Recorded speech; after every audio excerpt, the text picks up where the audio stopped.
right. Welcome everyone to the Bronx Junior Photo League High School Classes year-end presentation. My name is Bianca Farrow. I'm the Education Manager at the Bronx Documentary Center. For those of you who are new to the BDC and this program, the BJPL is the Bronx Documentary Center's free documentary storytelling and college success program for 6th through 12th grade students. We teach students to use photography, writing, and research to explore social justice issues that are important to them. The BJPL and the work our students make is the heart of the BDC's mission, to use community-based documentary practice and education to explore vital issues, stimulate critical thought, and drive social change. Even before we went virtual, our students had already had a full year of making documentary work and pursuing higher education. They all completed photo essays on identity, family, gentrification, immigration, and more for their mid-year presentations in December. All of our 12th graders completed their college applications, and our juniors were already making their college lists. 10 BJPL students received recognition at the prestigious Scholastic Art and Writing Awards, and one, Lorena Vicente, even won a national award.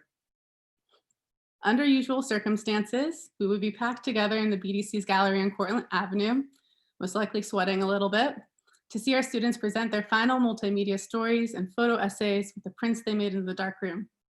Our students were prepared to start those projects or were already working on them right before we made the decision to suspend all programs and move to remote learning on March 12th due to the coronavirus pandemic.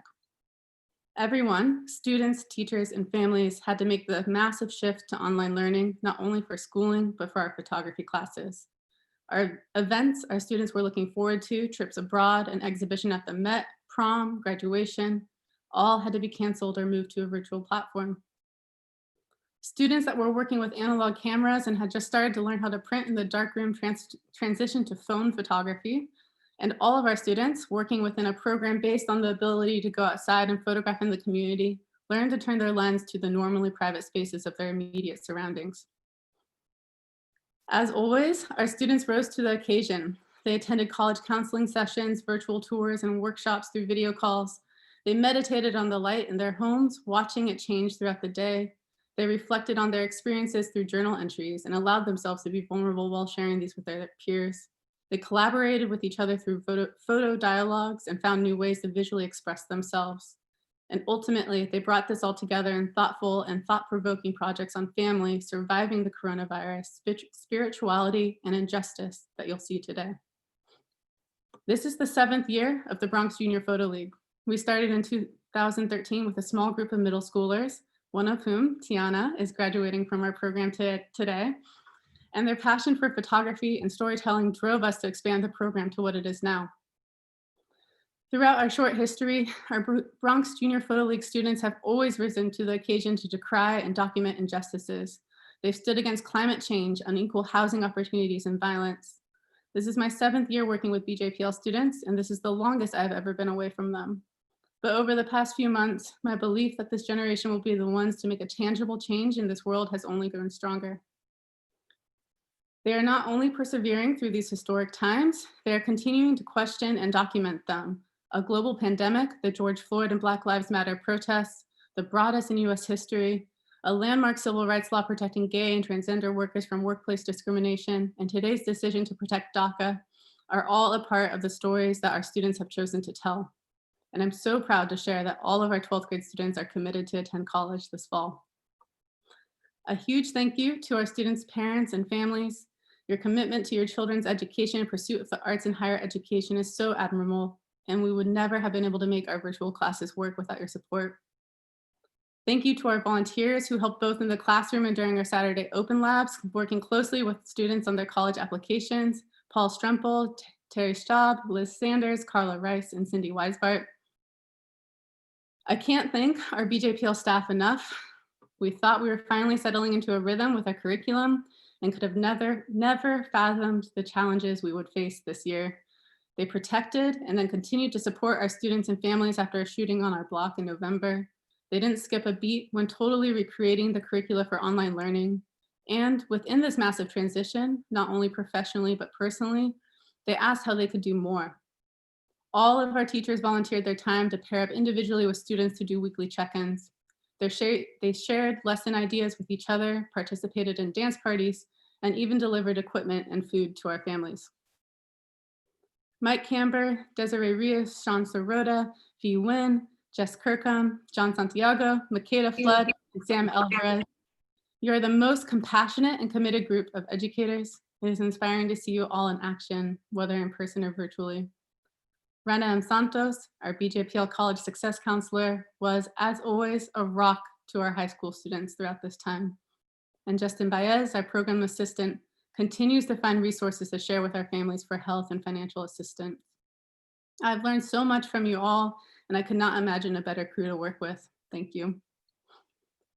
Thank you to our BJPL funders who make this program possible: the Chris Hondros Fund, Citgo Foundation, Cliff Family Foundation, Fujifilm, Hyde & Watson Foundation, Henry Nias Foundation, the public funds from the New York City Department of Cultural Affairs in partnership with the City Council and by City Council member Rafael Salamanca, by the New York State Council on the Arts with the support of Governor Andrew Cuomo and state legislator, the Philip and Edith Leonian Foundation, and the William Talbot Hillman Foundation. And all photos taken on DSLR cameras were donated by Fujifilm. For today's presentation, you will see work from 2 high school classes. The teachers will introduce their class before each student presents their work. And stay tuned at the end for a special celebration of our students. Everything you see presented here today was entirely done by our students. They photographed and wrote extensively, recorded audio, and even made the design for their webpage layouts. These stories from the too often unseen, empathetic lens of our youth are a critical testament of this crucial time in our country's history. And we'll get started with our Tuesday, Thursday high school class. Hey everyone, I am John Santiago. So first I want to acknowledge our teaching team, Jess Kirkham, who will speak right after me. Both of us led this class. Our teaching assistants, Makeda Flood and Sam Alvarez. And before quarantine hit, we had Carla and Cindy volunteering to help our class as well. We really didn't know what to expect teaching an online photography class. You know, COVID affected us and our loved ones in so many different ways. And the last thing we wanted to do was add extra stress to our students' lives. We encouraged them to make work that looked inward, that helped make sense of their emotions, and that explored their relationships with their families. In a way, this was the complete opposite of what we were doing before the pandemic reached New York City. In February and March, we were working on a community newspaper in the BDC's community of Melrose, interviewing local businesses and community members, approaching this work like reporters. And I'm incredibly impressed at how all of our students were able to adapt to this new way of looking at documentary photography. Most of us live in apartments, and making work in these spaces over time is already incredibly difficult, even for photographers with decades of experience. And yeah, all of you guys really rose up to the challenge, and I'm super proud of you all. So I'll let Jess take it from here. Hello. Thank you, John. And I just want to say before I start, thank you to Sam and Makeda for your immense dedication to our class family. You guys have been our rocks, so thank you. My name is Jess, and as John mentioned, I am the other lead teaching artist of the class. We could have never prepared for the effects of COVID-19 and how it affected our photography classes, students, communities, and friends and family. For the past 3 years that I've been working with the BJPL students, we have typically worked with students on community-based projects, helping them focus on learning, interviewing, and appreciating the world and the Bronx community around them. COVID-19 changed this and forced us to rethink how to instruct and guide our students to create with what was accessible to them, which you will see in their powerful photographs. And they're focused on their inner selves, what they love, and how they see themselves in the world. Through the students' inspiration and drive to create their projects, the students were able to show the community in a new and different light. Their work serves to remind us of the resilience of community and the power of love. We are also proud of you, HS1. Your your photographs and writing are vulnerable and reflect truth that is fearless art making. Thank you for sticking with us and trusting us with your vision, even when it was hard. And thank you above all for being true to yourselves and allowing us into your world. Okay. Thank you both. First up, we have Fanny Alkokama. Okay, hi.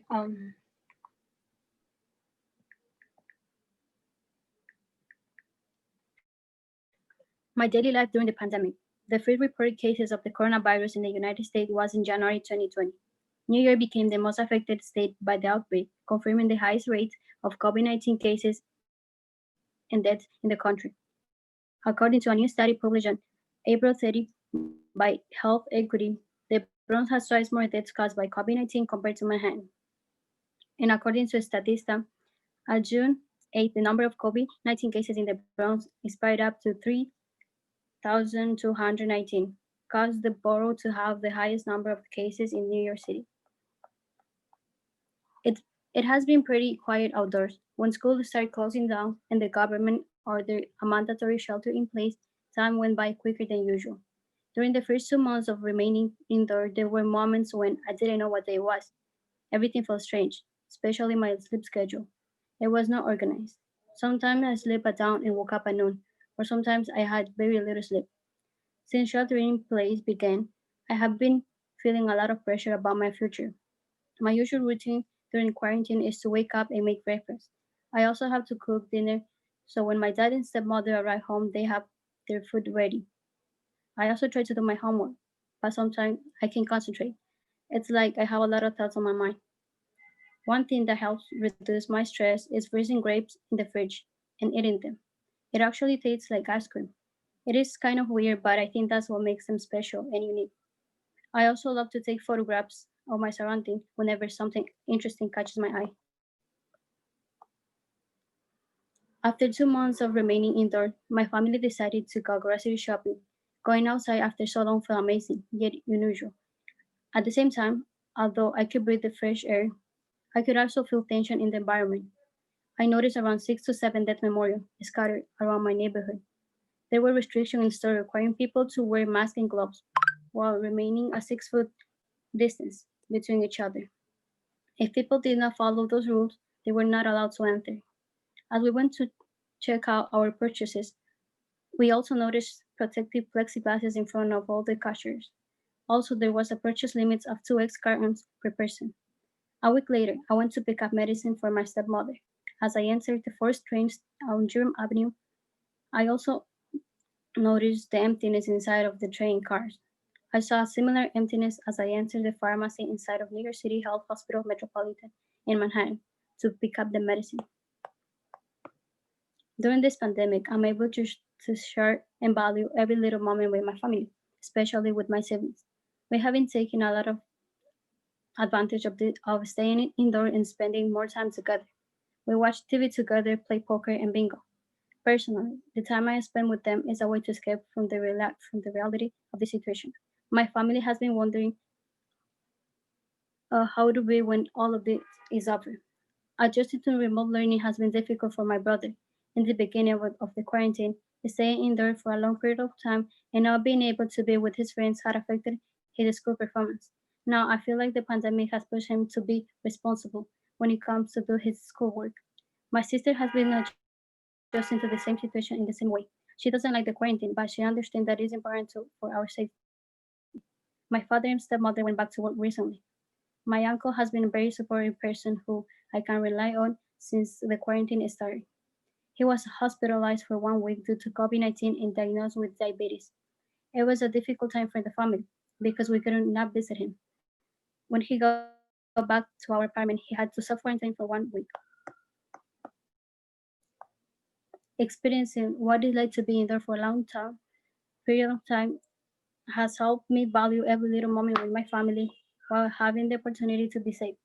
One thing I look forward is to graduating from high school. Even though I'm not having a prom or a ceremony, it makes me happy to know that I will be accomplishing one of my goals and closing a cycle of my life.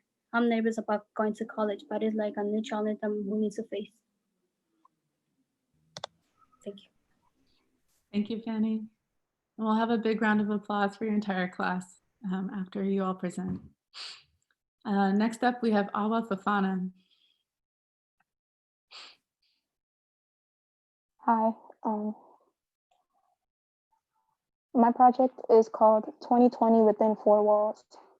I remember when 2019 was close to ending, everyone said that 2020 was going to be their year, and most of us went into the new year positively. It was going to be the year of trips, prom, senior activities, and graduation for my class. I thought I was going to have a lot of fun this year. Little did we know what was headed towards us. At first, I thought things weren't that bad. Then stores started closing, events were canceled, and they closed all New York City schools. That's when things started to become a little too real. We were told that schools might open back on April 20th, but it's been over 2 months. To this day, we're left with many questions as to how the rest of this year and upcoming years are going to play out. Until recently, I've been confined in my 2-bedroom apartment with my friend. Sorry. Until recently, I've been confined in my 2-bedroom apartment with my parents who still continue to go to work during this pandemic as essential workers. My mother is a nurse at a nursing home for the elderly, and my father is a dispatcher at AAA Auto Center. A lot of the time, it's just me in the house or in the living room. I stay in front of a screen for hours now since classes have been moved online.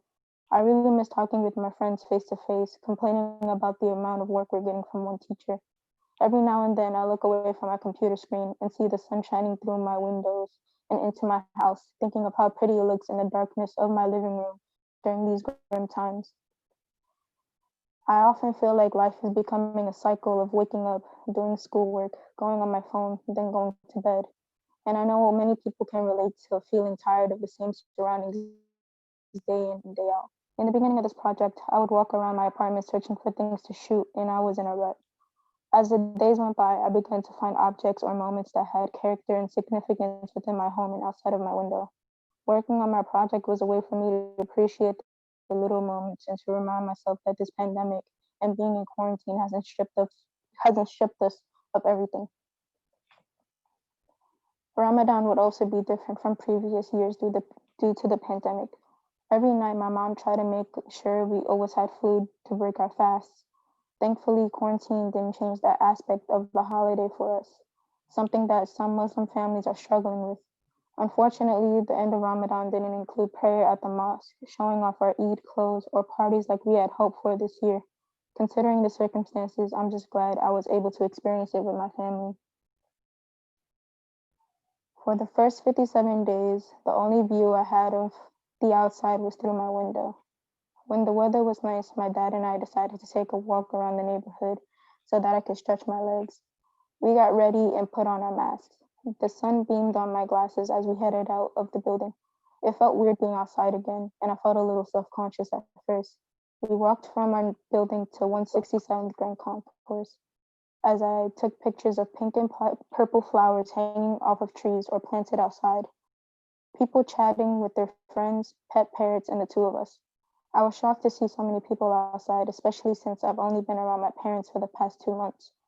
There were many people with masks. Some were wearing their masks correctly, either on or hanging off of their faces as they went about their days. I enjoyed the walk with my dad that day. It was a moment of normalcy for me during the 60 days of the COVID pandemic. The use of masks and the implementation of protective guidelines from our state governments are probably going to become our new normal. Someday, I hope that we can regain some of the freedom we had before and continue on with our lives. Thank you. Thank you, Awa. Next up, we have Tiara Maldonado.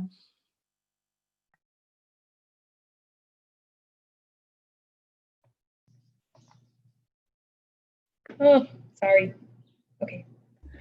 The teachers were just preparing us. A lot of teachers told us to bring whatever we could home. I remember telling one teacher that we might as well bring everything. I know we were not going home back for a while. I thought we'd be back.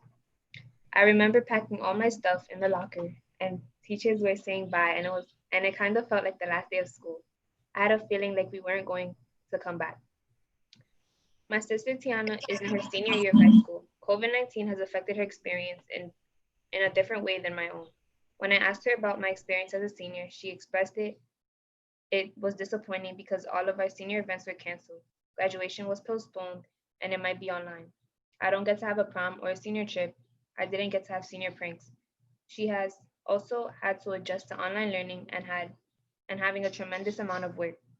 As a sister, it's hard to watch her get frustrated during a year that is supposed to be a time to enjoy her adolescence and achievements before entering a new phase of her life. Tiana has not had much to do at home since she finished her classes. I find her repeating the same routine every day like a broken record, using her computer, braiding her hair, taking care of her birds, and doing her makeup. Our parents understand the situation we are experiencing. My mom spends 7 hours a day in a chair, 5 days a week, teaching her remote elementary school class. And my dad is an essential worker who is also taking online classes. To step away from our computers for a while, my family created a routine to travel once a week. On one trip, we went to Cooper Union, the college my sister will be attending fall of 2020. It was upsetting for all of us not to be able to go inside of the building, but we are still excited to walk around campus. We took pictures around the perimeter of one of the main buildings. On another trip, we went to City Island. It was very relieving to be able to spend time with family and see the Bronx outside of the car window. These trips has helped us escape from the stress of being confined in the house for most of the week. One gift that quarantine has given me is extra time I get to spend with Tiana. Photographing her allows us to both look inward and contemplate on our feelings towards the pandemic. Attending the same school as her has also played a role in my understanding of her senior year experience. I feel connected to her because we are going through this pandemic together and we can relate to each other. I'm a freshman in high school and I feel I didn't get the full freshman experience because of COVID-19. Attending the same school has given us the opportunity to talk and relate more. On one of our own trips, we went bike riding and bonded more. I look forward to spending more time with her and and I hope for a better school experience for the both of us during the fall semester of this year. Thank you, Tiara. Next up, we have Reynaldo Oliveira.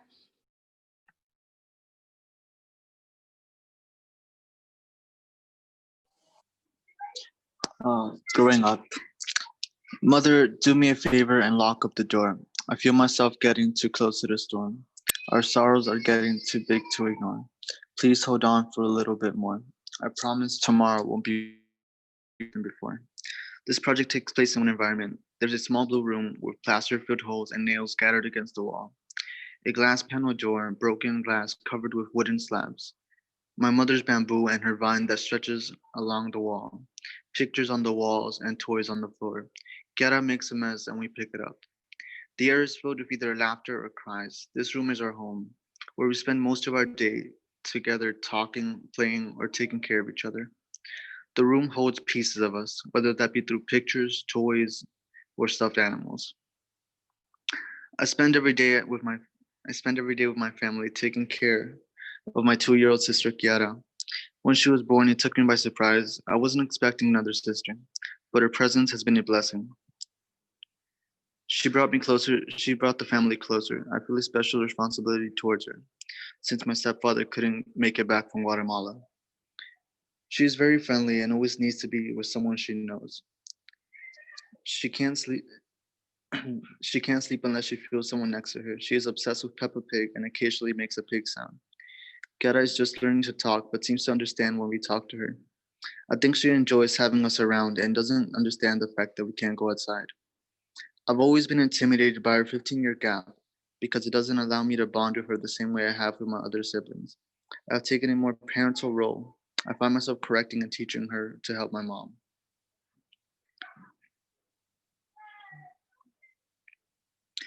As a photographer, the idea of creating a project centered around my life during quarantine was intimidating. I thought of ways to make an entire edit of photos about being stuck at home without being repetitive. It was challenging to take pictures of a place so familiar and static, to gain a new perspective of things that I've been staring at for years. The quarantine has made my days indistinguishable and idle. I was following an unpleasant schedule of waking up, finishing my work, and sleeping.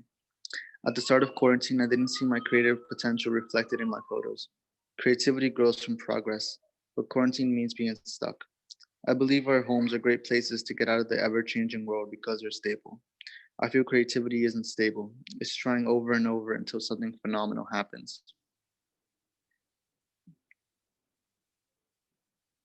I decided to center my work around, I decided to center my project around my family because being home all day brought me closer to them. I am spending most of my day watching my little sister grow and play. My family has faced many challenges during this pandemic, and these photos contain a piece of my story. This has been an uncertain time, but we are making it through. This is an exploration of my experience. It was challenging, but it helped me.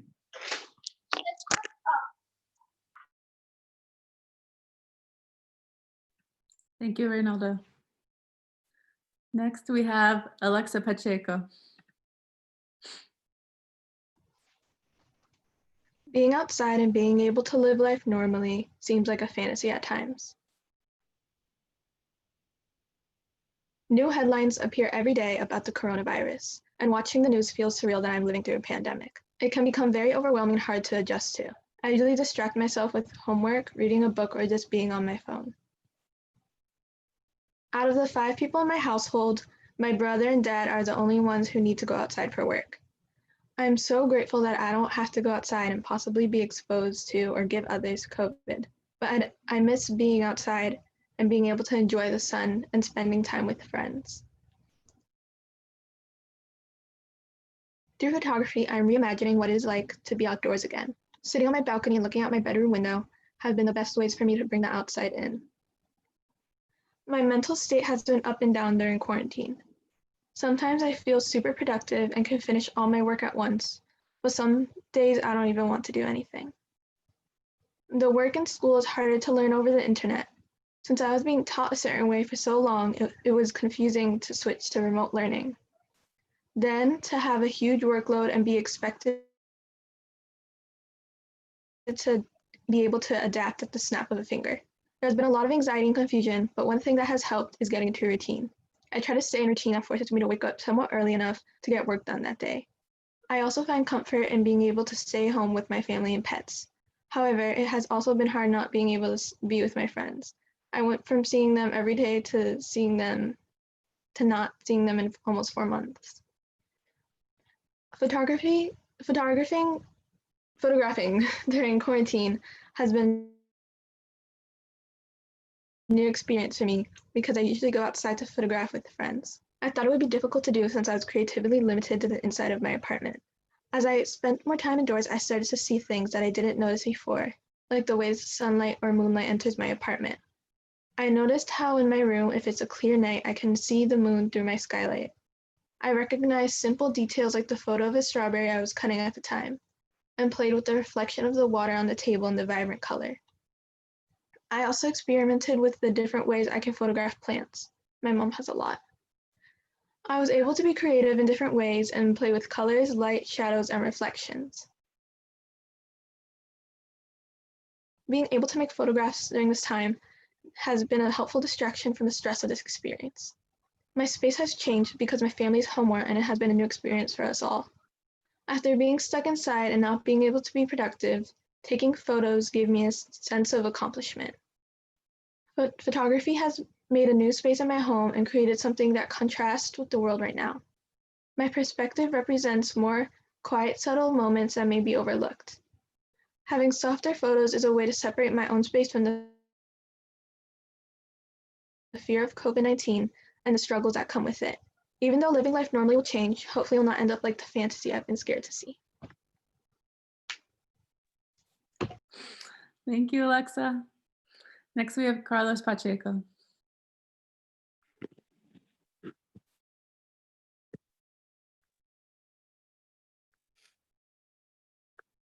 Sorry, second.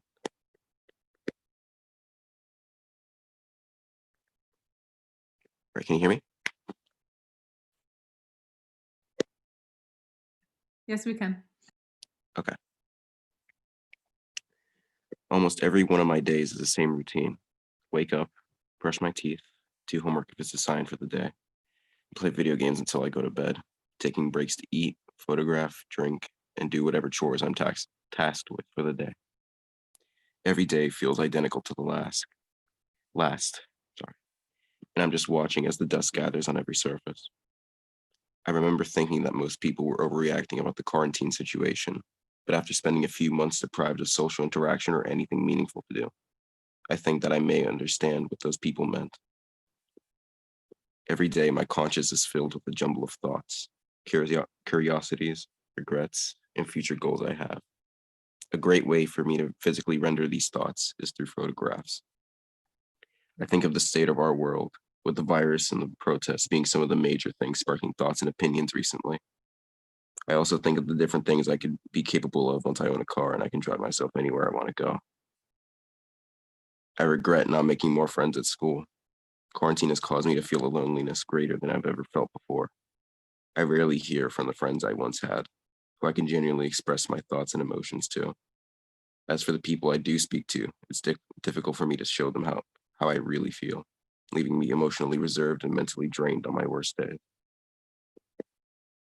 The dynamics of my family haven't changed very much. My father is now working over in Manhattan to oversee the protests, so he isn't at home as often as usual. My mother and I work together to get chores done since we're the ones most capable of doing so, since my sister's 5 years younger than I am and my father is at work. When he is home, he spends the majority of his time sleeping because he doesn't get any rest on his work days.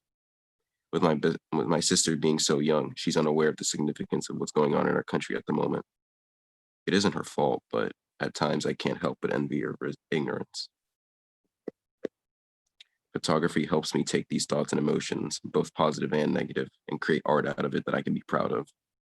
I've often had difficulty with communicating verbally. Photography may end up being a means in which people can better understand me than I ever could with words alone. COVID-19 has changed both my own and millions of other people's day-to-day life. I believe with a sufficient outlet. I believe with a sufficient outlet to express one's thoughts and feelings like photography, it could help lessen the fear and worry as we learn to cope with the current circumstances better. Thank you, Carlos. Next up, we have Anyala Stark. Hi, can you hear me? Yep, we can. All right, okay. The Starks, COVID-19 was mentally draining for everyone in my household. My dad is a first responder and my mom continues teaching kids remotely. My brother Masai is an 8-year-old boy whose world has been turned upside down because of the life-changing effects that have followed the virus. He's carefree and innocent in a world far from that. I had to help out in the household way more and help my brother with his homework or play with him outside. Even though times like these are very tough, many of my photos capture days where we get closer and had fun throughout the pandemic. In my photographs, he looks off into the distance, wondering about what is next to come. His curiosity made him want to see more. He knows he can't because of the restrictions. The world today is rapidly changing, but he enjoys the little things about life, like relaxing in the sun with less focus on scary factors of life. My family has become closer during quarantines. This closeness brought a reality check to a Black family. The more we talk about injustices that we see on TV, we try to stay positive. Every day on CNN, Washington Post, New York Times, there are new headlines of a Black person dying because of a system that is broken. Americans want to change that. We, as the people, want all lives to matter, but that's not going to happen until Black lives matters.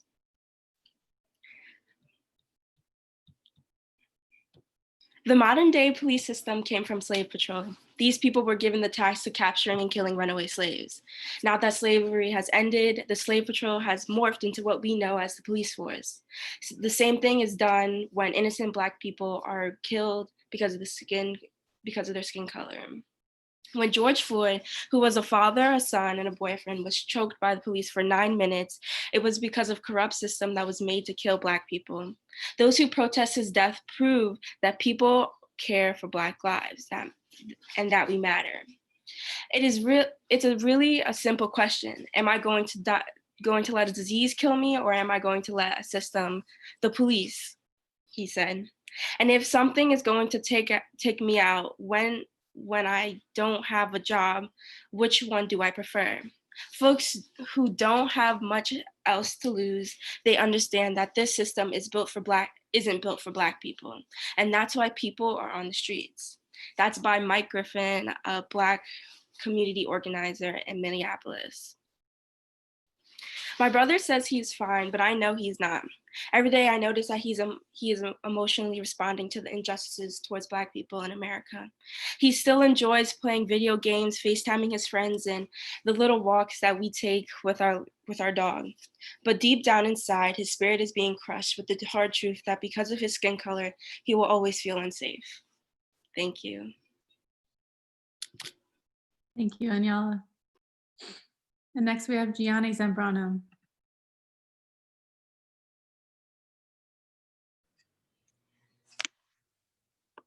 Quarantine through my eyes. I wasn't ready for March 13, 2020. I didn't think it would be my last day of high school.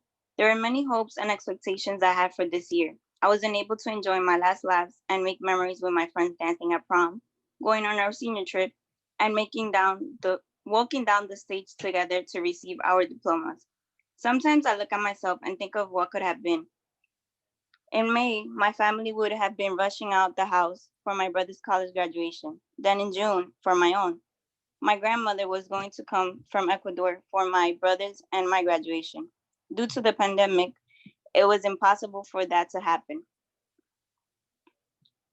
This pandemic gave us an unexpected 360-degree change in our lives. For some of us, being in quarantine has been a time to connect with our loved ones and appreciate the time we share with them. But for others, it's been a time to stay strong for ourselves because our parents have to work or because we don't have the same support from our friends or teachers at school. Being in quarantine has put restrictions in our lives and has made us comfortable with acceptance. It has made us grow. I've experienced many losses and disappointments. Some days I felt devastated with the pandemic, but other days I tried to see the good in things. My mom has been my support throughout this quarantine. When I feel alone, she's there for me. I've always viewed my mom as a strong one in our family. Since being in quarantine, I'm seeing her vulnerable side more, leading me to be the strong one and brave one for her. My, mo- my mom has lost close friends and her uncle and cousin due to COVID-19 in Ecuador. There have been days that she's felt sad and had no enthusiasm to do anything around the house. On those days, I cook her breakfast and bring it to her bed. My mom has been praying to make herself feel better spiritually and emotionally. She's always been very religious, but lately praying is her number one priority. Every morning at 6 a.m., she starts off by thanking God, goes on YouTube and looks up the rosary, por la señal de la Santa Cruz. She usually waits for everyone to be asleep or busy, so she's not interrupted and locks herself in her room for 45 minutes. Lately, my mom has had the energy to get up and do things she loves, like cooking and making desserts. Seeing my mom do much better these past few days have made me feel good. During this pandemic, I learned to appreciate the small things that surrounded me. My backyard has become my holy place. It is where I'm able to let my stress and sad feelings out. In the sunny and warm afternoons, I try to clear my mind by watching my dog run around the backyard, appreciating the sun. As much as I would like to enjoy being outside with my friends, I want to keep my family and myself safe and happy by staying home and out of danger. In times like these, many of us lose hope. After experiencing the COVID-19 pandemic, that's the last thing I'll ever lose. Thank you, Gianni. And that's our Tuesday, Thursday HS1 high school class. If y'all can unmute yourselves and give each other a round of applause.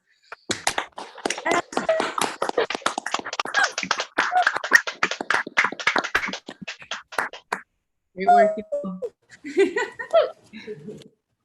Next up, we have our Monday, Wednesday HS2 class.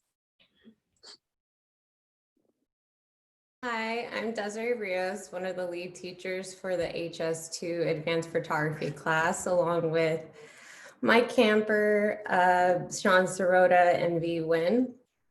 In the fall of 2019, we began to explore issues important to our Bronx community.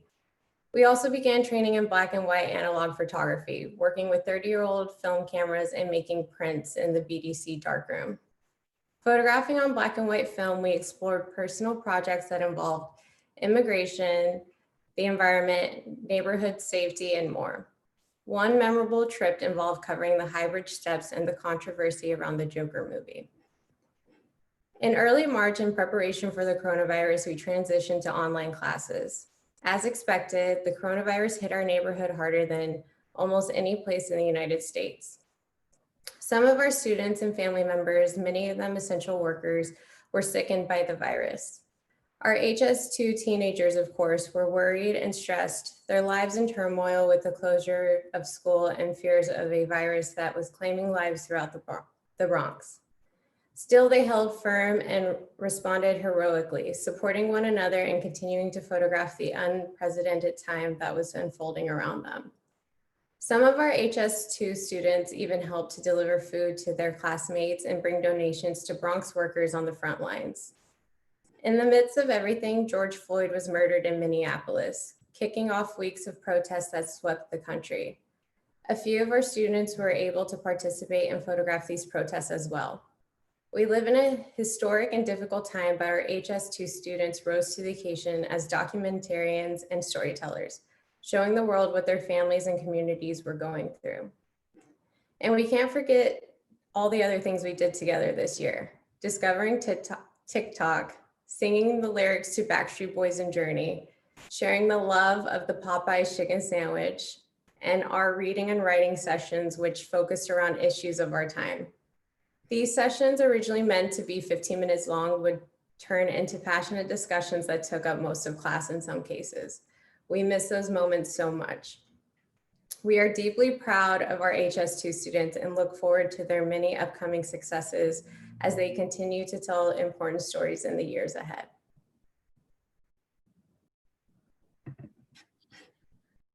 Thank you, Des. First up, we have Anastasia Cardona.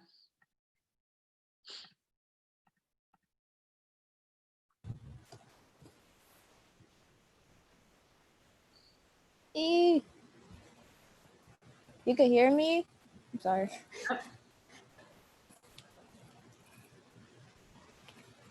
Hi, I'm Anastasia Cardona. I don't know. The unforeseen mess. The room is illuminated with the light from my laptop. All you hear is the sound of my fingers pressing the computer keys at 5 in the morning. My mom's and little brother are sound asleep. The room goes from dark to light. The sun is used to see my mess of snacks in my eyes that look like they haven't blinked in years. These days, the birds seem to be singing along to the sound of my keyboard. It has been 97 days since March 13, 2020. That day was the height of the outbreak of COVID-19 in New York City. My family and I, along with everyone else in the United States, have been under quarantine. Schools have switched to online teaching and many people are working from home, except for essential workers. I have been photographing my life at home with my family in isolation. My brothers haven't gone outside since the outbreak. I went outside once throughout this whole quarantine because of my parents. My parents didn't know how to cure a dizziness I had for more than a week. The dizziness is probably due to looking at screens too much. Being on the laptop for more than 12 hours a day, trying to complete homework assignments on time is stressful. My youngest brother Jordan struggles the most with his work. Since he is 9 years old, he has had a hard time dividing home, a place of fun and family, from school, a place to learn and focus. He gets distracted easily and lacks motivation to do his work. If it weren't for my mother keeping my brother on track and helping him finish his work, he would be failing his classes. I never thought the sound of an ice cream truck would make me angry. It's June and a lot more people have been going outside. and walking around in big groups. It frustrates me to see people barbecuing outside and not wearing their masks. Parents have their children running around without masks as well. Even though we are in a pandemic where quarantine is something we all should be doing, everyone is a mess that likes to contribute to even bigger messes.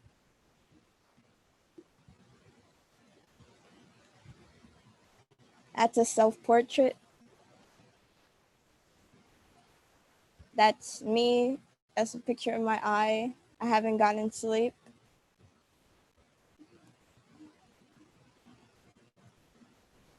That's me staying up late working on homework.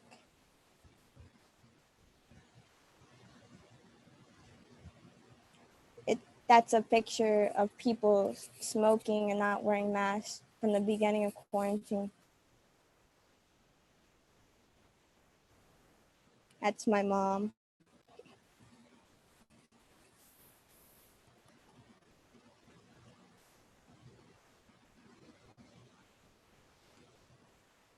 That's my dad. He has a quote. I had to put myself in a bad place. I had to put myself in a different scenario to take this quarantine seriously. I'm always expecting the worst.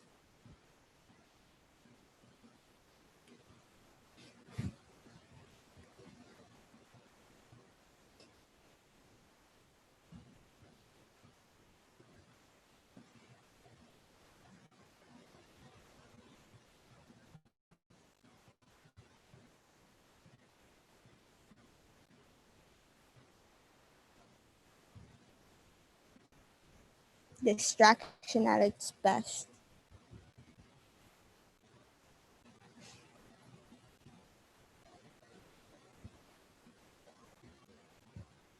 My mom stressing out while working with my brother.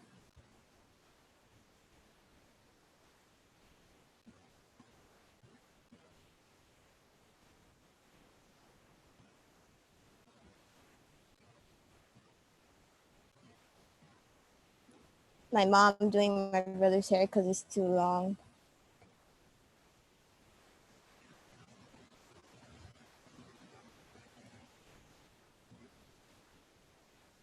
This was the first time we got to hug our grandmother during quarantine because we haven't been able to see her throughout the whole thing. And this is my dad hugging. She started crying during this, and so did he. It was hard not to cry with them. It was very emotional.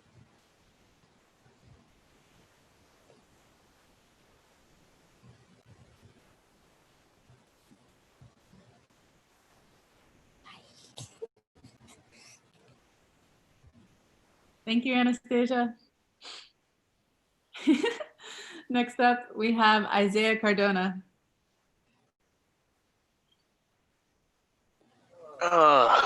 Oh boy, where do I begin?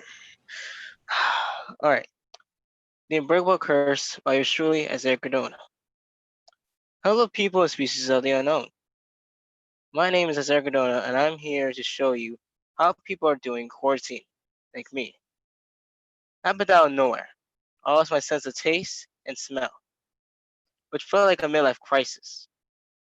I was smelling and tasting food after after I told my family, had to self isolate or just isolate myself from them, and it felt horrible.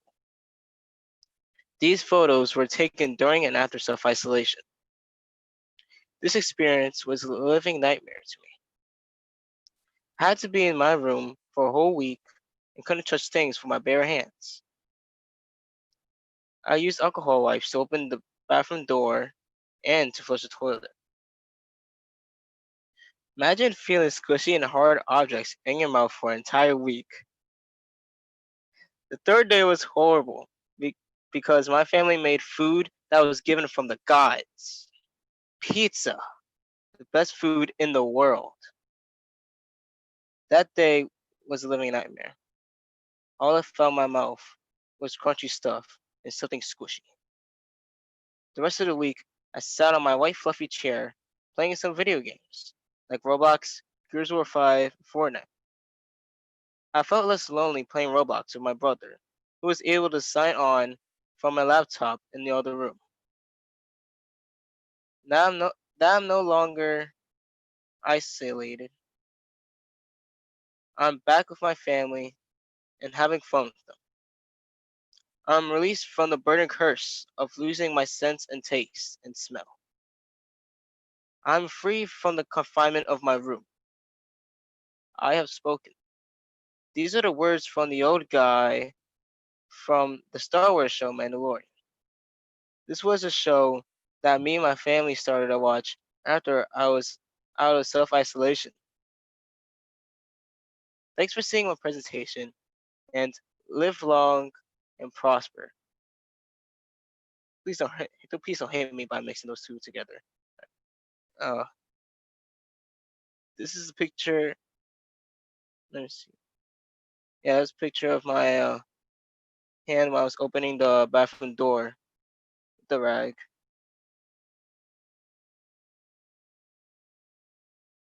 The last one was a self-portrait of me wearing a mask during isolation. The middle one was my view of outside the window. And the right was my personal objects.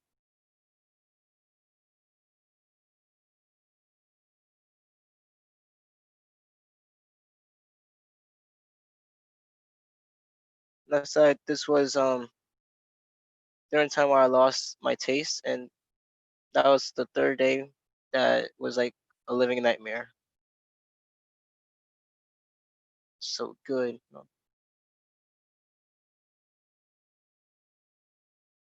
On the left is my sister.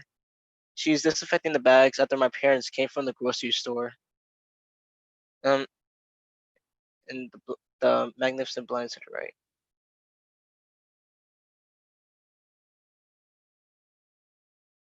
It's my little brother, my dog, sleeping on my bed after I was self-isolated, and my sleeping dog to the right. Don't worry, it's not a wig. It's just my dog, just too hairy.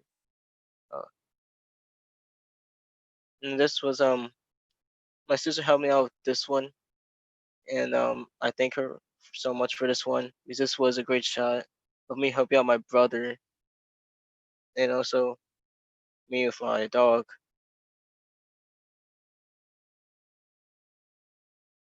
Thank you, Isaiah. Thank you. Thank you so much. Oh, I could barely see in the shades. Next up, we have Anna Carmona.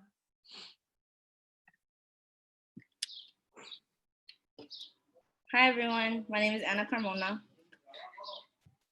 Cosechas lo que siembras. Time is not a tool, but a gift.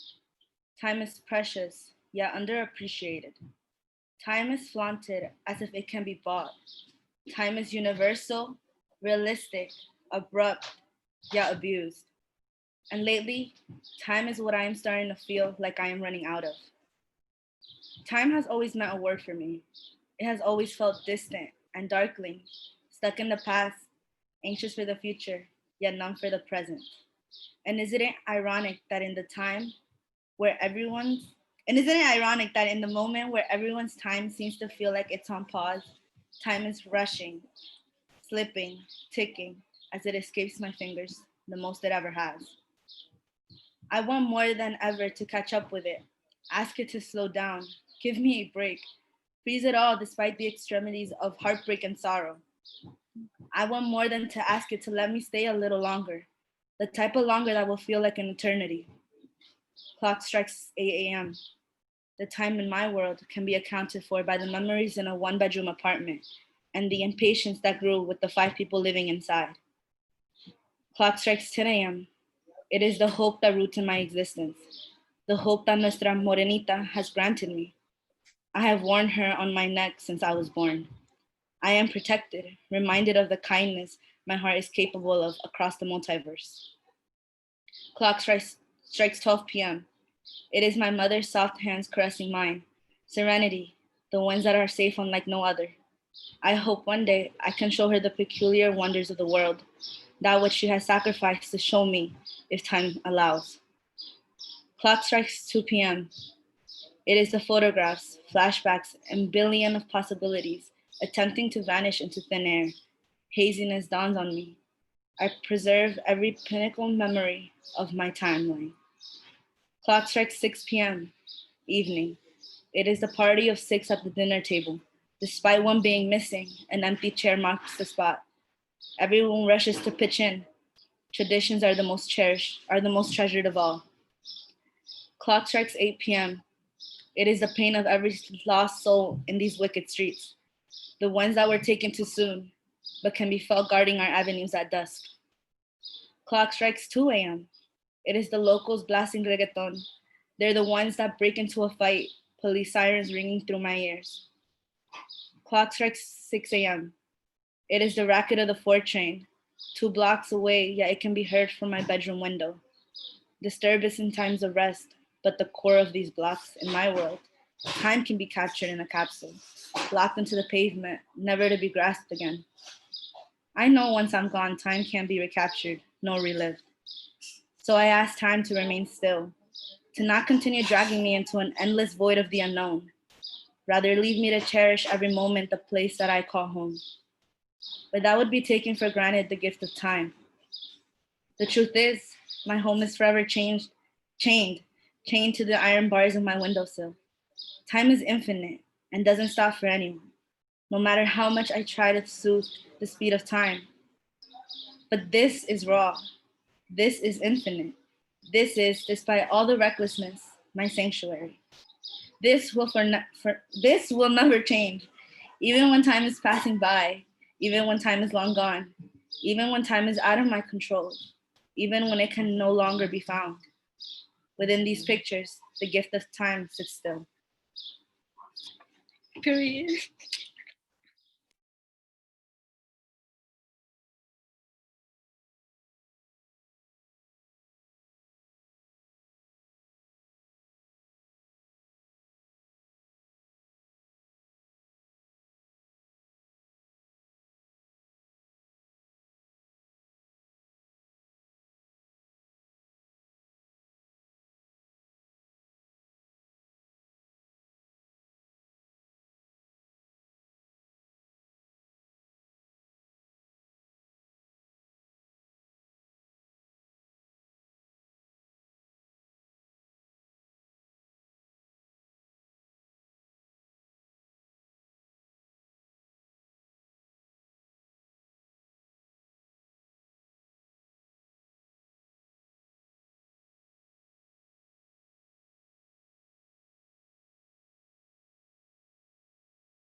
Thank you, Anna. Next up, we have Fanta Diop. Okay. I can still remember the first protest I attended. My mom took me to a march after the murder of Trayvon Martin in 2012. At the time, I couldn't comprehend why we were all gathered and why everyone was so angry for someone we didn't know. I've recently come to realize that deep down, they did know him. He looked like their sons, brothers, husbands, fathers. That's what compelled them to leave their houses and march for him, screaming his name through the streets, hoping that justice would be served. That his story would never be forgotten. They all share a common feeling, an everlasting fear that someday they would be right back where they started, except they yelled a new name this time. I never thought that I would be in the same position, standing with the same scared people. The only thing that changed was me. It's been 8 years since my first protest. Now that I'm older, I understand. The fear that my mom felt every day for her children. The reason why she wouldn't let us outside. The reason why she was always so paranoid. Trayvon Martin, Tamir Rice, Eric Gardner, Amadou Diallo, Ahmaud Arbery, George Floyd, Breonna Taylor, Dominique Fells. The list goes on. And she didn't want our names to be next. So when the protest following George Floyd's murder began, I knew I had to be there. I was aware that I couldn't donate. I knew I didn't have a large enough platform to raise awareness, but I could photograph. I could be there and use my camera to amplify their stories. I could document my experience and the experience of others while protesting for justice. That's exactly what I did. I went nearly every day. I stood alongside thousands of people who were determined to make a lasting change, determined to bring justice to those who didn't have a voice of their own, and determined to put an end to a system of fear and oppression that countless people are silenced by.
Thank you, Fanta.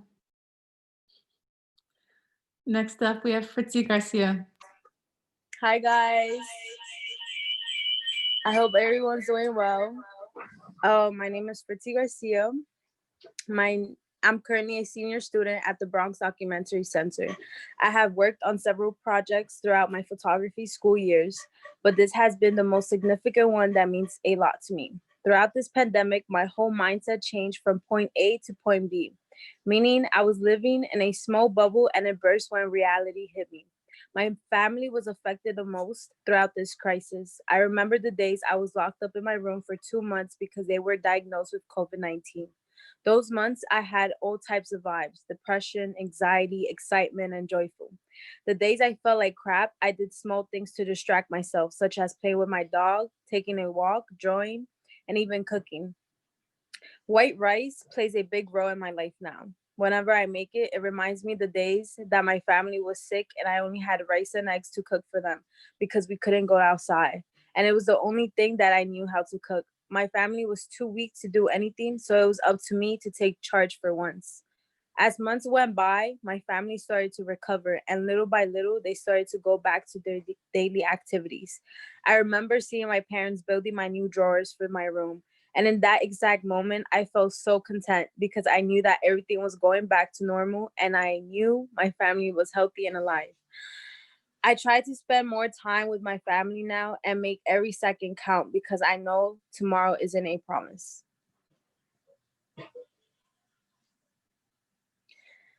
That photo was taken on Mother's Day, and although it wasn't like it's a special day obviously because we're celebrating Mother's Day, but I wanted to do more that day, but due to the pandemic we couldn't, so we just had a mini photo shoot in the backyard of BDC. My mom was actually taking a nap. This is when she was actually really sick, and she would take naps throughout the whole day to get her like daily rest. And my dog was like just sleeping with her as well.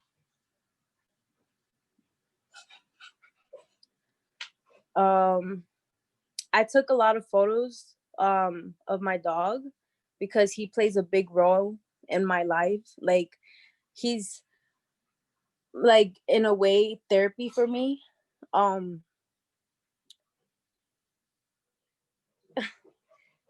With this whole pandemic going on,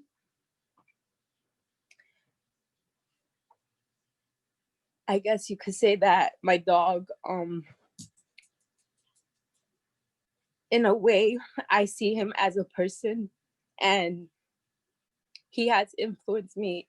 Like he has influenced my life in a lot of ways, and he has changed my mindset as well. Cause I treat him as my family. Obviously, he's my family. He's part of my a member, and it's just I'm really happy to have him in my life, so as like my family. And the window is just I love the way the rain was dripping on the window. It's just like you could guess like a way I was feeling at the moment, like really sad. So yeah. And then yeah, and like I said, the rice plays a big role in my life now. There was times where I couldn't go outside to get food because my parents wouldn't allow me to go because of this whole crisis going on. And we legit only had eggs and rice to eat. And I had to step up, be the bigger person for once, and cook for them. So yeah.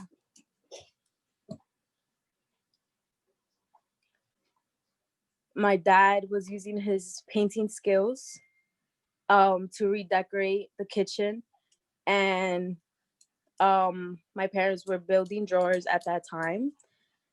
And like I said, I felt so happy to see them work and keeping their head held high and not letting anything get in their way, because they're those people, they're strong, and I'm happy for them. I'm happy they're okay. And the last photo, it is when I actually went to Barretto Park for the first time. With this whole pandemic going on, I couldn't go there, and that park has influenced me a lot because that's where I grew up, and going back there just reminded me of so many great memories that I created with my family. So I decided to end it with that photo. Thank you. Thank you, Fritzi. No problem. Next, we have Alberto Garcia.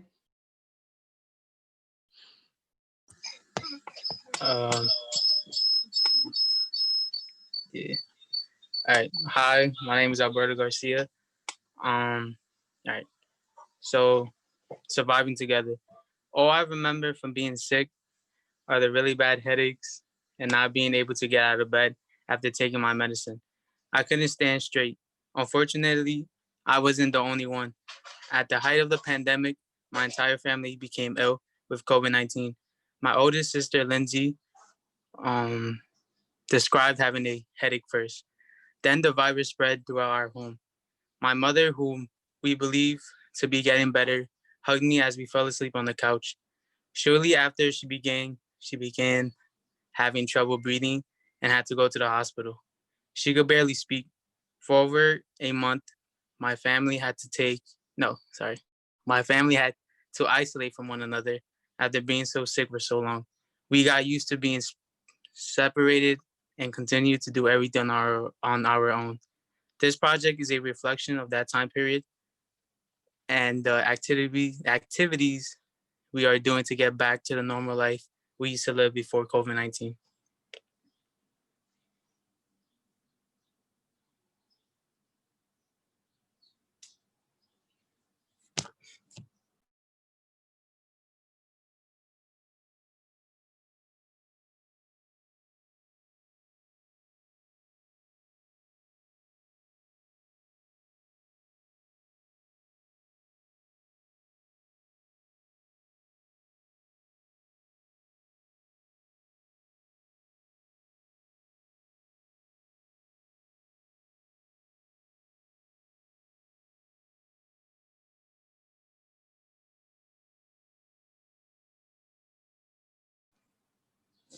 All right, so a little background text to this is so my dog, that's my sister's door, and he used to always stand there for like, I don't know, minutes or maybe like hours waiting for her to open the door, but she couldn't because we were all sick. So you would just stand there or like sit there and sleep there for like hours and minutes, just waiting for her to open the door.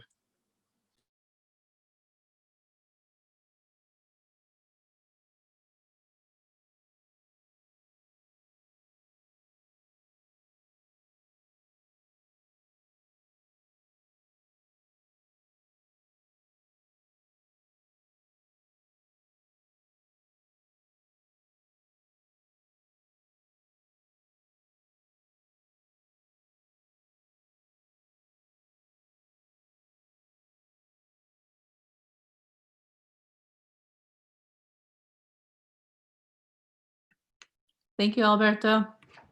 Thanks. Next, we have Lucky Islam.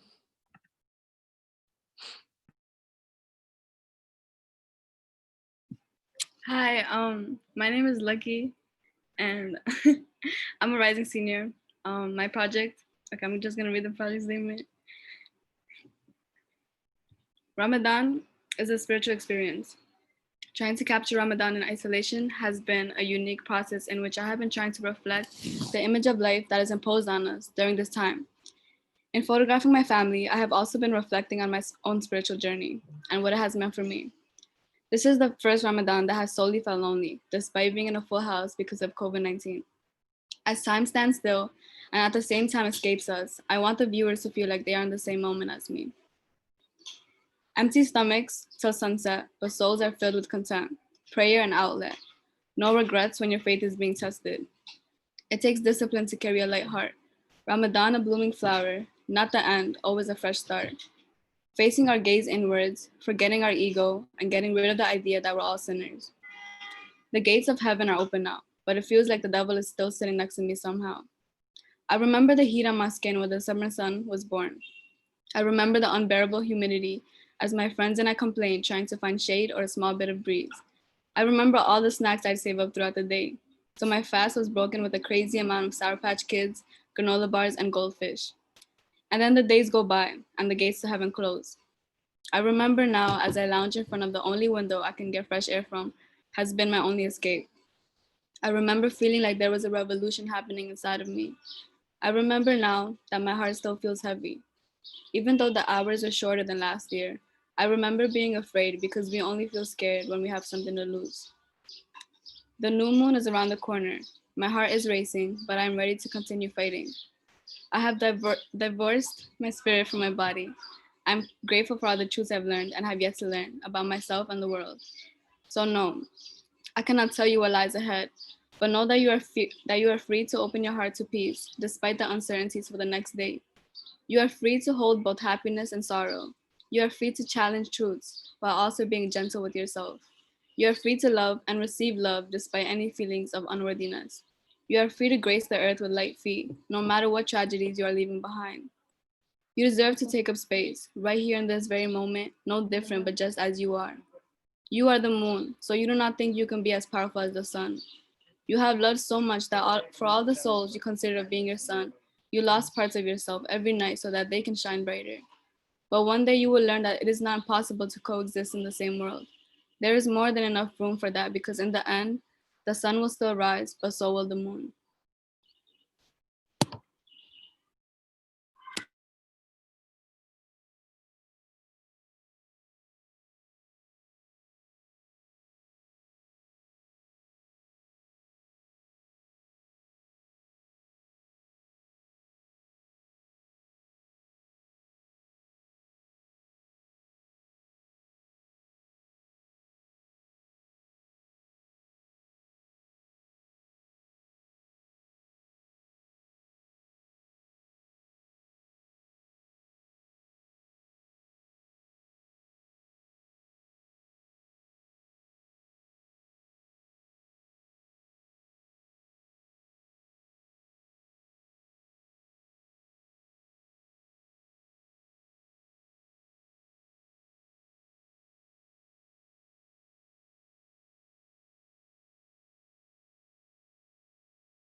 Bueno.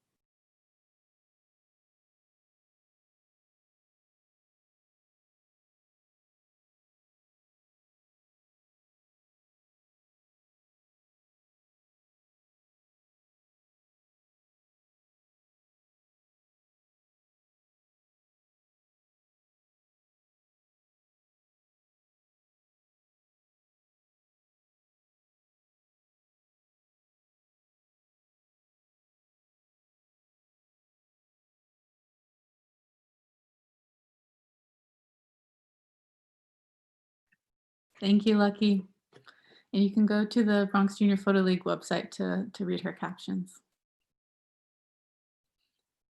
Next up, we have Tiana Maldonado.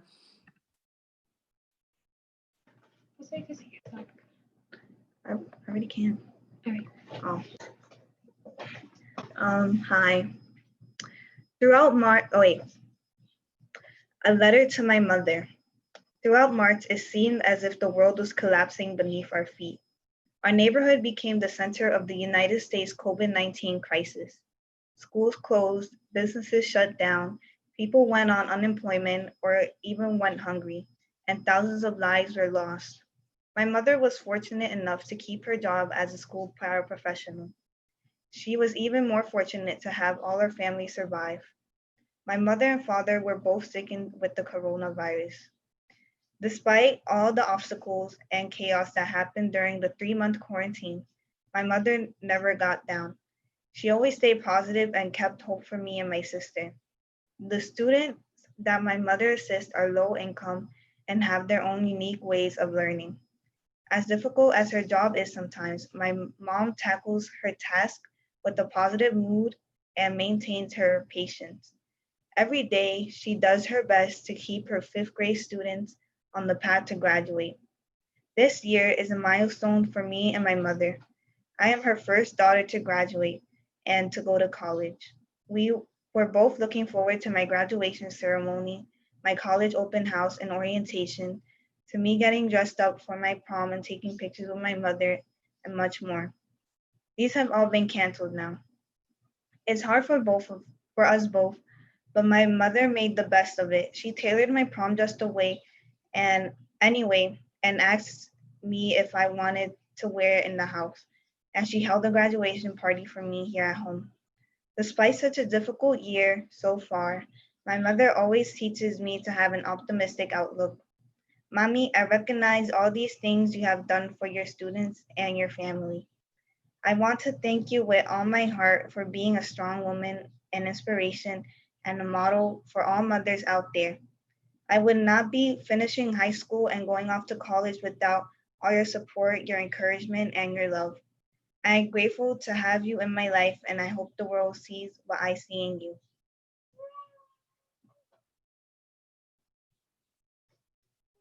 You could have waited.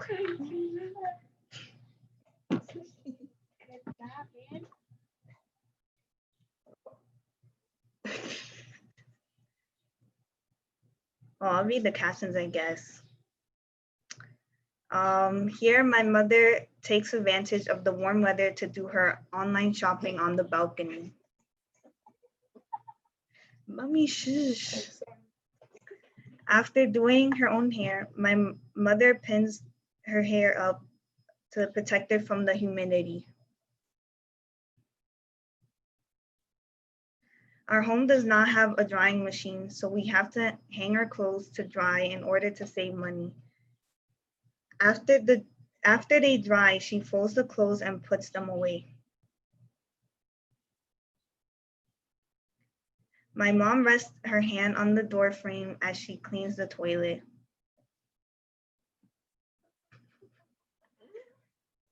The closed hair salons made my mom have to do her own hair with the skills she acquired from when she used to own a salon.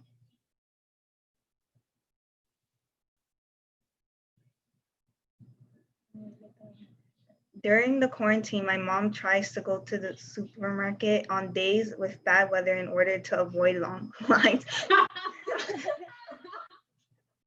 Excuse me. Here she is trying to get ready to leave the house.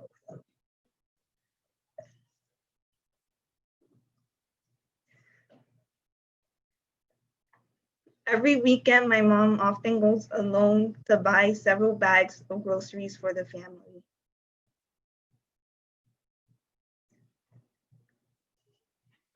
Can you? I am so sorry. Our local bank is located in a low-income neighborhood. My mom never lets her guard down and uses her peripheral view in order to look after herself. My mom likes to keep the house clean. Right after she cooks, she immediately washes the dishes. Mango is a very popular food in my mother's home country, Dominican Republic, and the family enjoys eating it for dinner. After online school ends, my mom often does extra work on her laptop. My mom relaxes and reads a book after a long day at work.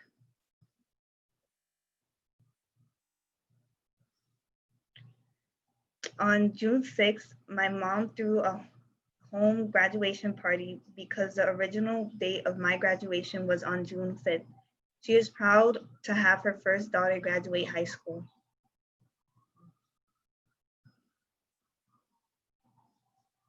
We have several statues and images of saints and Jesus all over our home. She holds a small statue of Jesus on the cross which symbolizes her hope and motivation.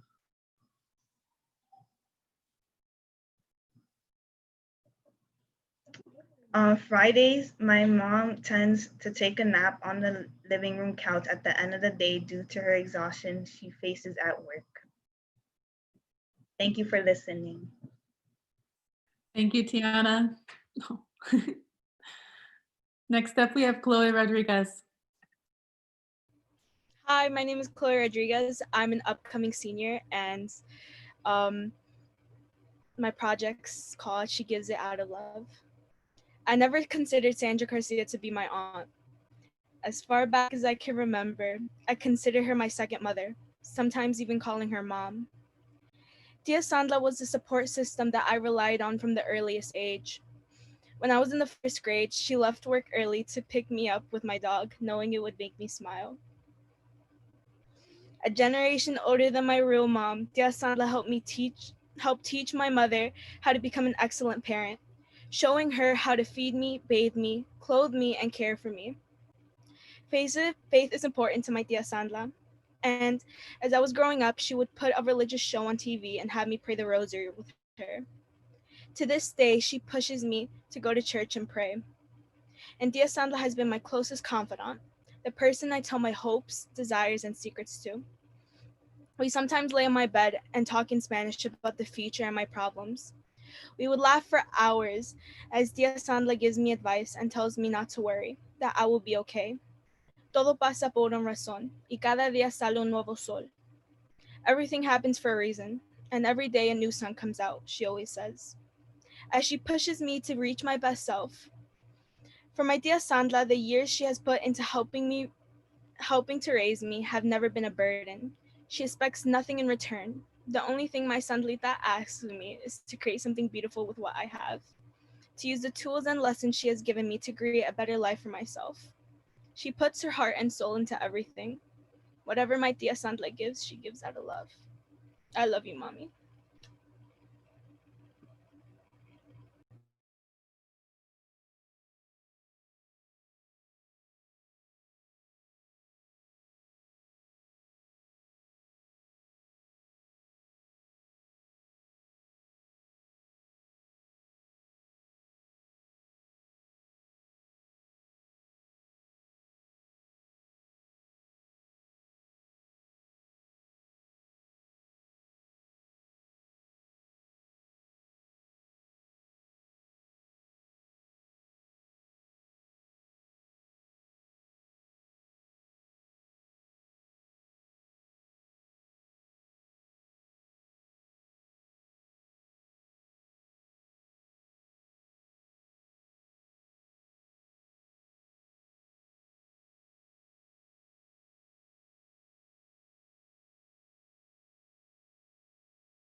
Let me just make sure I shared my computer audio. One moment.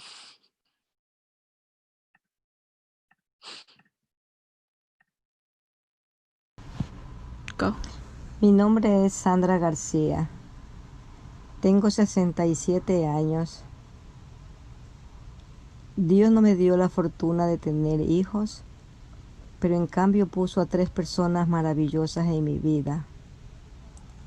Entre ellas está mi Cloguita, una niña maravillosa que yo me siento muy feliz de tenerla en mi vida.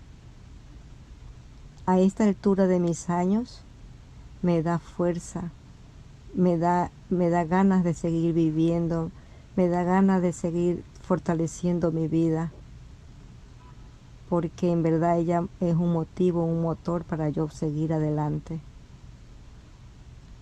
Lo que yo le puedo ofrecer a todas las personas es darle todo mi cariño, mi amor y mi respeto, porque eso es lo primordial, respeto, porque sin un respeto no podemos seguir adelante.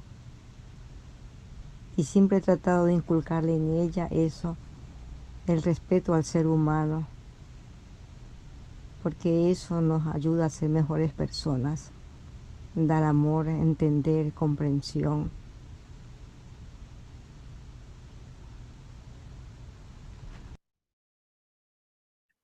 Thank you, Chloe. Next up, we have Pamela Rozon. Hello. My project is called Between Logic and Feeling. So, at the start of this pandemic, I was in denial. Something like this has never happened to me. Knowing that there was a deadly virus going around was scary enough, but when schools closed, I panicked. Quarantine has been a constant battle between logic and feeling. My brain is in a constant mess, and my heart a drum beating out of my chest. Feeling lost and confused, not knowing how to think or feel. I find myself shaking from time to time, wondering when this nightmare will end. I've started to crave the little things, the walks I've had to school with headphones blasting music, the constant movement of the city, the feeling of the sun on my face and the ground beneath my feet.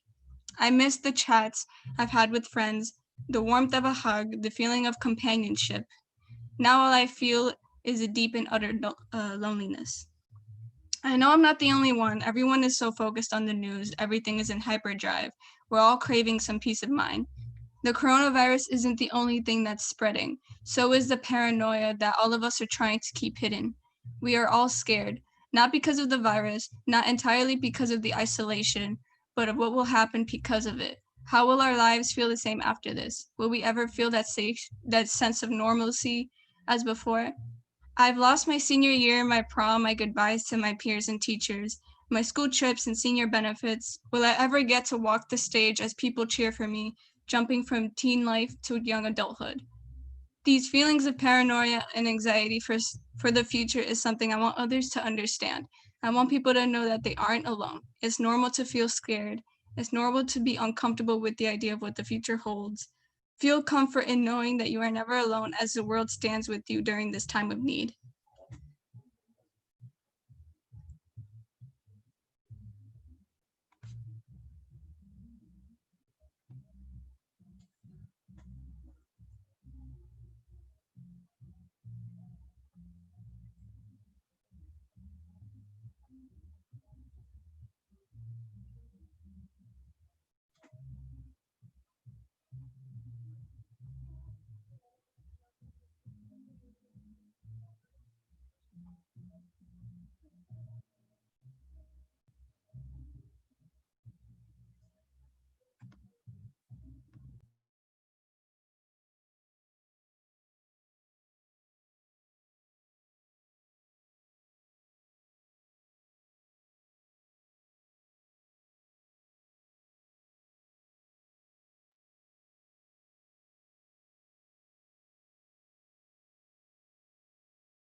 Thank you, Pam. And next we have Adana Taylor. Can you guys hear me? Yes, we can. Age 4, 2009. A young mother and her, a young mother and her daughter facing the world together. The daughter expressed an interest in baking and loved being in the kitchen day and night. The mother signed herself up for a culinary class since her daughter was too young to legally be around knives and hot flames. But every night the daughter waited for her waited patiently for her to get home. And when she did, the mother showed her everything she had learned in class that day, teaching her the proper techniques of baking. There, amongst all the chaos and danger in this large kitchen, the daughter felt safe. Age 14, 2020. Amidst the pandemic, a mother and daughter are forced into quarantine. Isolated from family and outsiders for months, they've lived with each other all these years, but never truly spent time together alone. With the despair and pain in the world, the daughter returns to her roots and continues baking. Each day has its new obstacles and new baked goods. The daughter chooses to bake when she is angry or hurt. When she feels conflicted, she turns to her spatula and whisk. So much so that now the activity that used to fill her with peace is ruined. She is forced to listen to her thoughts and face the truth about herself and the world around her, with no crutch. Her fantasy ends when she realizes that baking cannot fix her life. So she sloppily decorates her cakes and confuses measurements while trying to see through her tears. The daughter is bitter and angry with herself because at the end of the day, this mother-daughter duo no longer has the same spunk as before. People no longer envy what they had or their dedication to each other. Their relationship doesn't resemble the culinary masterpieces that they used to make. It can only be likened to dull box cake mix. Thank you.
Thank you, Adana.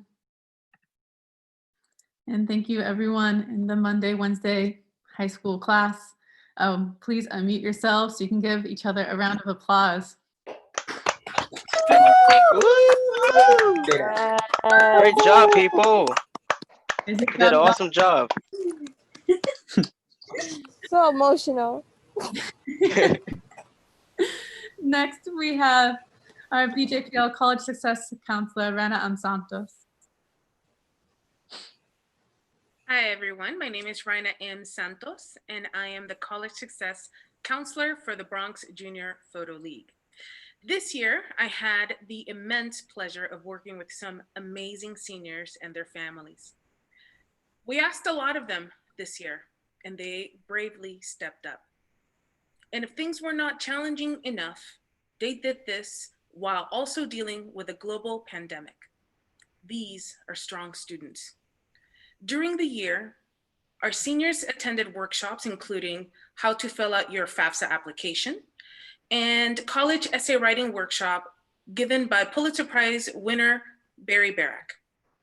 They also attended college tours, Saturday Lab, where they worked on college applications with some wonderful BDC volunteers, took practice SAT exams, and strengthened their study and organizational skills.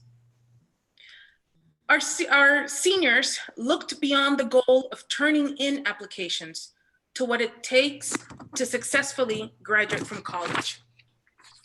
Student empowerment and self-advocacy. They learned the importance of knowing who they are and standing up for themselves in the classroom, at home, and every other room they step in. I am proud to say that this year, our seniors submitted altogether 190 college applications. Hold your applause. Hold your applause. We're going to applaud for them later. 190 college applications. 6 of our entering freshmen are also enrolled in education opportunity programs designed to help first generation and low income students successfully graduate college. And 2 of our students received full tuition scholarships. This fall, our seniors will be attending the Cooper Union, City College, Syracuse University, Cornell University, Baruch College, Borough of Manhattan Community College, New York University Tisch School of the Arts, SUNY Oswego, and Hunter College. Now the BDC staff will say a few words about these incredible students.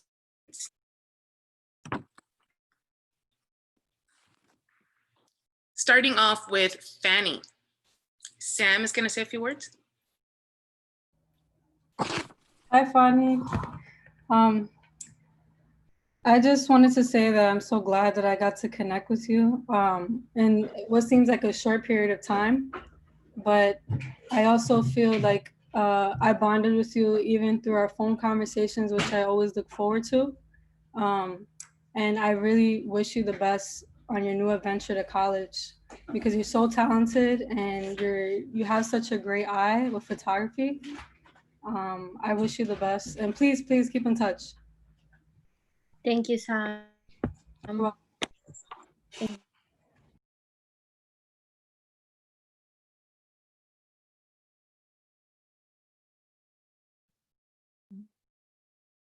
V has something to say for Anna. Awesome. Anna, we are incredibly proud of all you've achieved in this past year. We are so grateful that your good friend and fellow classmate Lucky introduced you to the BDC family. Since the first day of class, you've challenged yourself in every possible way. You made the personal political. Your natural talent and passion for photography, storytelling, and social justice continues to inspire all of those around you. Whether you're sharing your personal stories with the local community or worldwide to the BBC News, the vulnerability in your work is stunning. You allow the audience to feel the relationship of your family through your intimate moments you share. Congratulations on your full ride to Cornell. They're incredibly lucky to have you, Anna, and we cannot wait to hear from you. Thank you. I'm gonna literally cry now.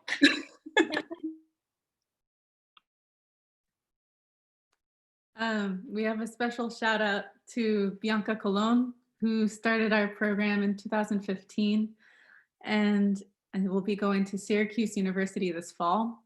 Although she hasn't been in the BJPL for the past couple of years, everyone here knows her. She is at the BDC maybe every day, living across the street from our gallery. The BDC Annex has been such an amazing gift to us all to bring you into all of our lives so intimately. I remember the first time that we met when Mike introduced us in the BDC back patio as Bianca, and I was so excited. And I think within just a few weeks, we had dubbed you Bianca Chu because you did not want to be called Bianca number 2, which, you know, I'm still Bianca number 1, but it's fine. We quickly got along, making weird noises with each other, running around. I think we raced a few times. Our very last night together in the BDC gallery, we did crab walk races, which I have to give to you. You beat me handily. It has been so amazing to watch you grow from your freshman year to your senior year. You have grown as a leader in so many ways. You have deepened your empathy.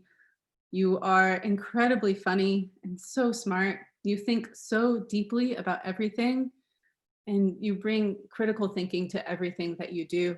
Your skills as an artist are, I mean, I'm blown away every time what you're able to do. And it's been really amazing to watch you grow into a bit of a teacher as well. when you held the character workshop a few weeks ago for our Creative Fridays and you worked with a bunch of middle schoolers. You were so kind with them and such a great teacher, and my heart was just bursting the entire time. I'm gonna miss you so much. I don't want to cry. But I hope you're ready for me and Cynthia and maybe the entire BDC crew to come crash with you at Syracuse. So get ready for that. And thank you for everything, Bijou. And next, oh, go for it, Rhina. Yes, so now we're gonna have John. He's gonna say a few words about our wonderful student, Awa. Hey, Awa. Hi. You've been my students for about 2 years now, and I've always been impressed with how introspective you were. You're a shy person by nature, but when you do speak, your thoughts are always so articulate. But at the same time, you're also like not afraid of taking initiative, whether that be doing an exercise in class or when we're out in the streets photographing and approaching strangers and making portraits. I'm also really impressed with all of your project ideas. You're always really confident in what you wanted to explore through photography, whether discussing healthy food programs and food deserts in the Bronx, self-expression among students in your school where uniforms are worn, or the work you produce in your home during quarantine. Being able to add so many different layers into this one space. And then even your final sequence when you like left the house after like 57 days and you went on a walk with your father, you made like, I don't know, 5, 6, 7 really strong photos in a short period of time. That's super impressive. Like any professional photographer would be happy with, you know, one picture in that short amount of time. But it's really been a privilege to see you grow as much as you have in the short amount of time that I've known you.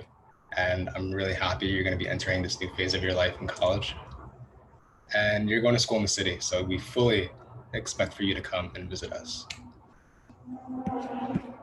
Thank you. I'll definitely visit. Thank you so much. Now we're gonna have Mike. He's gonna say a few words about Fritzy.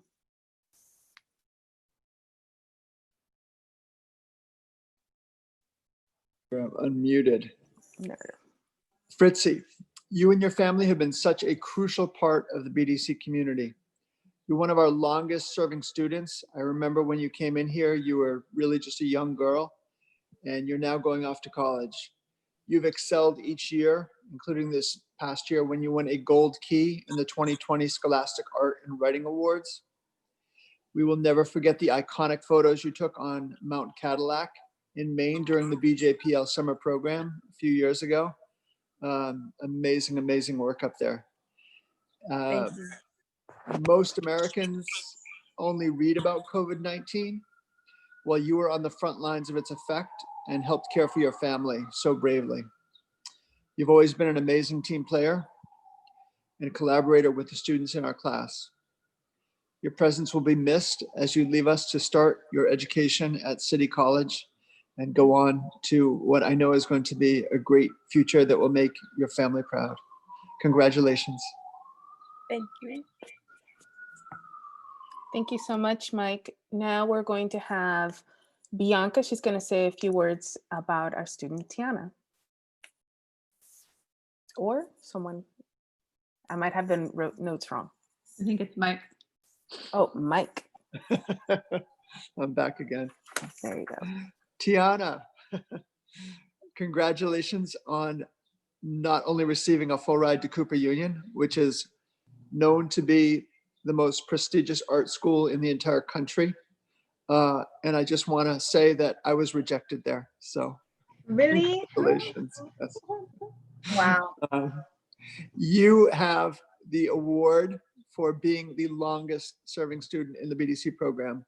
I believe you came here when you were, God, you were probably 11 years old, maybe? I was. You were 11 years old, and it's been such an amazing experience to every year watch you get smarter and better and more talented and just take better photos and have incredible discussions. You have never been afraid to express yourself. You've always got an opinion that you put out there and you defend your point of view. You argue beautifully.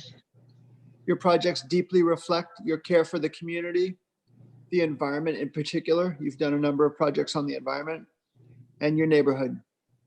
Never stop speaking your truth. And you have been able to voice your opinions and be such a large part of the community, all the while maintaining your amazing sense of style. We're very proud of you. Thank you. Love you guys. We love you too. Thank you so much, Mike. Now Sean is going to say a few words about Pam. Hey, Pam. Pam, from the first day of class, your eagerness to learn was electrifying. You've been extremely brave in your exploration of photography and in yourself. It's been a pleasure to see your growth and witness your creativity come to fruition, whether we're working in the darkroom or through our now online classes. You developed a keen eye and personal style in such a unique way. You said that your favorite part of this year was being around those who love photography in our class, but we feel just as lucky to have your perspective, care, and natural talent in our class.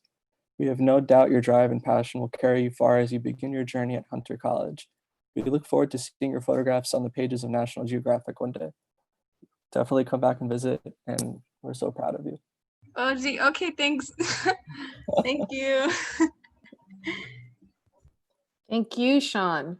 Now we move on to Desiree, who's going to say a few words about Lorena.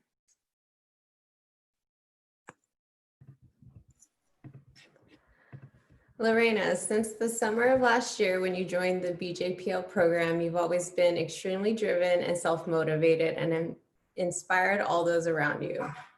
You're a natural born leader and supporter, especially to your fellow students. The empathy you have for your peers extends to your photography projects and beyond. It was no shock to us at all when we heard you won a National Gold Medal and American Visions Medal in the 2020 Scholastic Art and Writings Award. Just as it was no surprise to hear when you got accepted to NYU Tisch School of the Arts. Don't forget about us when you win an Academy Award for Best Director. We're so, so proud of you.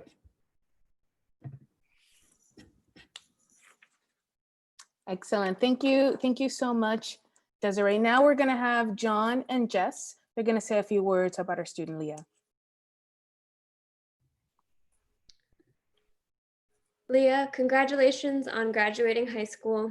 We have missed your presence, thoughts, and insight these past weeks. We've been in remote learning. You are such an important part of our team, and we hope to see you soon. We know your creativity is limitless. Keep creating and thinking critically.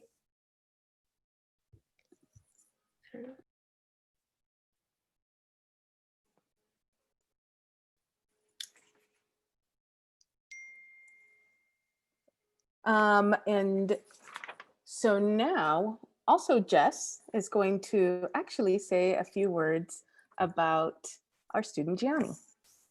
Cool. Gianni, thank you for trusting us and sharing your mind and voice with us through your photographs. You have been a vital part of our class, and we're so happy you joined the BJPL team in the fall. The rawness of your photographs ground me, and your journal entries and words move me. Congratulations on graduating high school and starting this new part of your life. Also, congrats on Baruch. I know your heart is in business and finance, but please leave us some room in there for your photography and words. We will miss you, your voice, and making you laugh. Oh, thank you.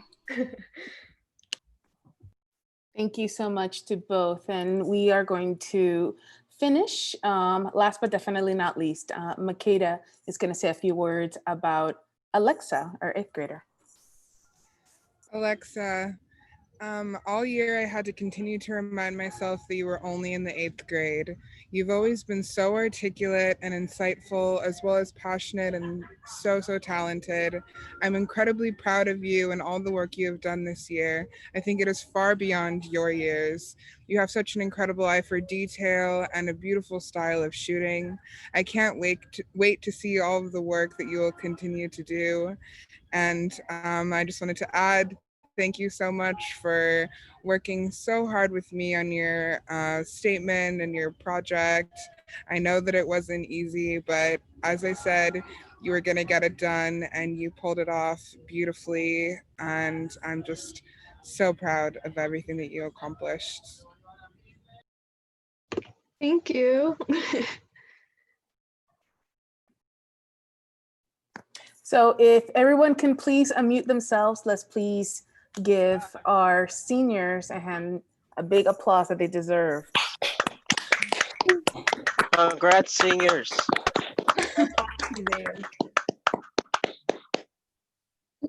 Thank you so much. Thank you all. It was so beautiful to hear all of your words about our students. We are so grateful that you all have been a part of our program. Some of you for many years, some of you just joining this year, but you have all enriched our lives so much. Before I share a final closing remark from a neighbor, I just want to remind you that you can see our students' work on the Bronx Junior Photo League website. You can also see our middle school students' work they presented yesterday, as well as there's a page for our year in review, so you can see how we've spent the past 9 months together since October. We have a special word from Marty Rogers. Everyone at the BDC knows him. He runs the community garden next to the BDC annex. Those of you who've been in the program before, y'all know that we normally end with a barbecue. Marty would be on the grill with the hot dogs, feeding you all for the next 2 hours. So since we can't be there together, he had a special message for you all. Okay, rolling camera and action. Congratulations to the middle school and the high school graduates of the Bronx Documentary Center. We're here on the grill. It wouldn't be complete without cooking little hot dogs and some burgers. And you did all this even during the pandemic. God bless you, unbelievable. But let me warm up this dog for you. It'll take 1 second. Don't go nowhere, all right? And again, you did it in a pandemic, a global pandemic. Wait, sorry. Sorry, you know, I'm a master chef, and a master chef has no problems with matches or any other flammable devices. Whoa! Whoa! What are you doing, Marty? I got it. You're setting the garden on fire! I got it. No. What Oh, are you baby. doing? Whoa! Whoa! All right.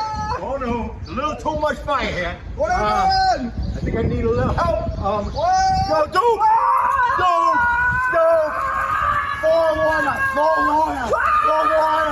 Hurry out, baby! All right. See, I told you, all under control. And if you let, whoops. Well, we lost that dog. Oh, here it is. It's good, a little water and it'll be fine. Again, congratulations to everybody at the BDC, middle school, high school. Let the balloon say it. You see it right there, don't you? Congratulations. That's for you. Uh-oh.